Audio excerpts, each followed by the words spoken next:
ভেঙে পড়াটা জীবন নয়, ভেঙে পড়ার পর নিজেকে তৈরি করাটাই আসল জীবন।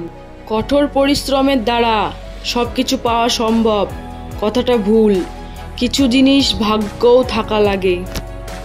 শূন্যর নিচে শূন্য বসালে যেমন যোগফল শূন্য হবে, ঠিক তেমনি যে আপনার নয় তার জন্য পুরো পৃথিবীর সাথে যুদ্ধ করলেও কখনো আপনার হবে না।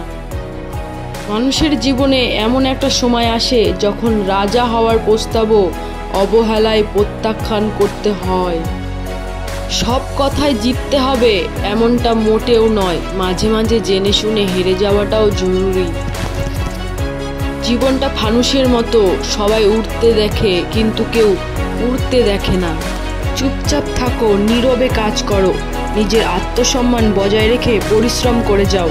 অনেক সময় যখন মনে হয় জীবনের সব ভালোই চলছে, কিভাবে যে জীবন তোমার পরীক্ষা নেবে বুঝতেও পারবে না। একটা সময় পর নিজেকে আর কারোর কাছে স্বচ্ছ প্রমাণ করতে ইচ্ছা করে না। যে যা ইচ্ছে করুক, যা ইচ্ছে বলুক, তাতে কিছু যায় আসে না। কিছু মানুষ অনেক সময় নিজে সঠিক হওয়া সত্ত্বেও তর্কে জিততে পারে না, কেননা তাদের ঠোঁটে যুক্তি আসার আগেই চোখে জল চলে আসে। মানুষ রাগের সময় আপনার সাথে যে আচরণটা করে ওইটাই তার প্রকৃত রূপ, বাকিটা অভিনয়।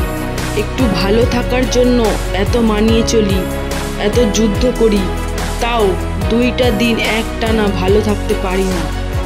খারাপ সময় এলে কখনো কখনো পায়ের তলায় মাটি পর্যন্ত সরে যায়, কিন্তু খারাপ সময়ের সাথে লড়াই করলে একদিন পায়ের তলায় পুরো পৃথিবী পাওয়া যায়।